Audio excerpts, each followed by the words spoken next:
head shaven, brows plucked, tightly tucked to keep the illusion up that he is what he is not. A man in a dress, two balloons on his bra, sequins in his beard, and the lips protruding, puckered up, crimson, moist to confess. Is that what he came for? Is that what you came for? He asks, as he catches the eyes of two boys and a girl, as his own gender unfurls, effervescent and audacious, into the room at large. He is the queen of their dreams, dancing unseen between them and the hem of that purple leather jacket they would wear. Or if only they could.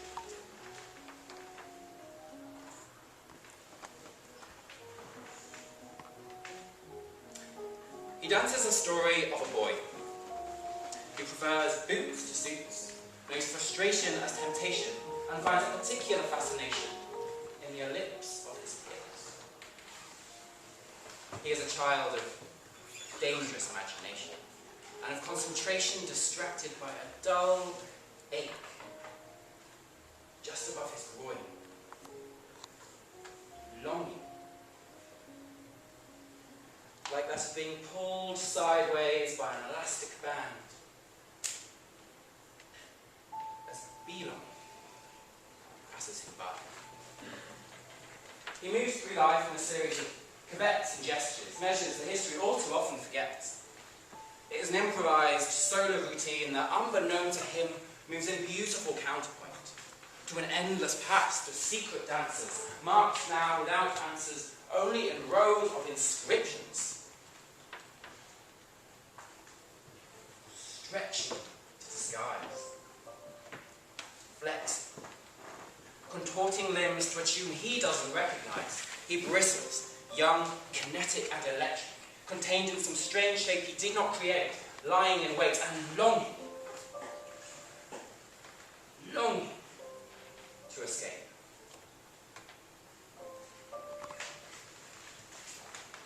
There is another, round about when he turns 16, an age of being in between who you are and will be, or might be, in an alley, in a park, after dark, unsaid, in secret and silence, in a garden, in a shed for lack of a bed, he and him, and him and he, and he and him. Somehow more the same than they and she, her and them, but no less different, no less diverse, no less together when reached from afar, no more apart, touch or untouched, dressed or undressed, spoken or unspoken. He and him note a similar bulge in the throat and indulge in a shared time for sinuous limbs and stretched bodily contours, strange and immature, they delightfully arranged when wrapped in two, shaped anew as one, fulfilled. Apart, they are of indecent persuasions. They are perverts, deviants, social aberrations, and such violations of expectations cause them both whole. And yet, dancing together, he unto him play out a cabaret of forbidden desire. Both today seeming quite okay not being gay. But he doesn't last, of course. Things move fast and fast, and the future bears such indefinite possibilities that there is little cause for pause. And adulthood arrives, amid shattered aspirations of who he was told he wanted to be. He is old enough to avow the self that he sees in the mirror to a mass of self-proclaimed queers and castaways. At last, he will say, the strays become the multitude. And he likes this beat. It keeps him moving, breathing, pulsing in the dark on the dance floor, free to explore he that he is. Flamboyant, excited and dilated, speaking feelings of ecstasy and desire, belonging nowhere, feeling a language of backdoor bonding universally longed for. He is one of a mob of keep on keeping on as brothers, mothers, daughters, all a family of his making, bound by a memory of toxic blood, bootless footprints, and a common routine experience of gathering oneself up for one more round of being you.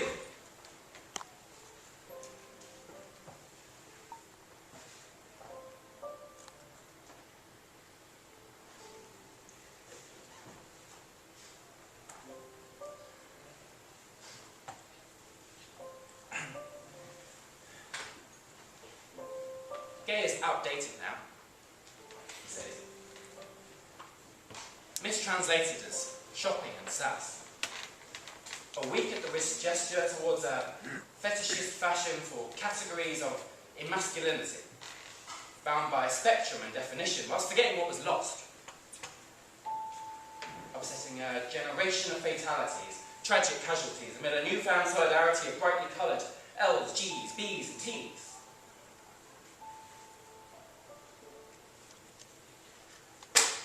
Whatever the fuck that means.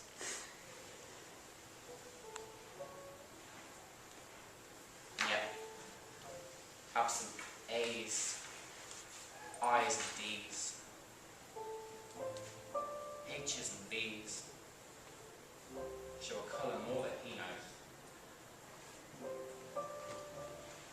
A blue that warning lives through, and remembrance clings to. A hue that embodies the wings of inarticulate spirits, rejected by a ferret called normal. Enough of the doom and gloom! He exclaimed to the star, back in the room. Let's lighten the mood. And he tells the one about two dykes and a straight one, or the one about a gay chicken who almost crossed the road but got distracted by a flying cock. Or the one about 3 puffs in a hospital bed, half dead,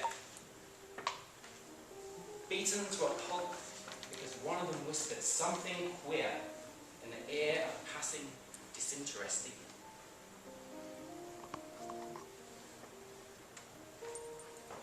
Not wrong. Who cares? He says. As long as it's not all them bloody gays. Them 34,000 young straight queers who just last year stopped short of 24 as a self-prescribed cure for normality.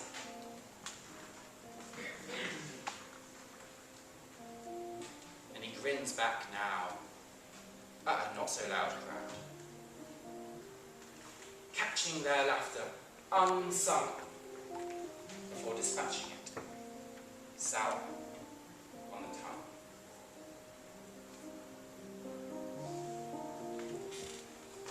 Enough jokes in the gays, eh? He says.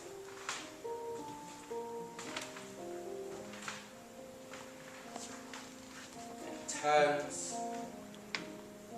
and lets the dress fall from his sides. And he is a body eclipsed in floodlights. A sculpture perfectly poised to be admired as an object of desire and fascination, a divine incarnation of unsexed beauty. Forming a faultless curve, the unhindered silhouette reaches out to an indistinct point and stops.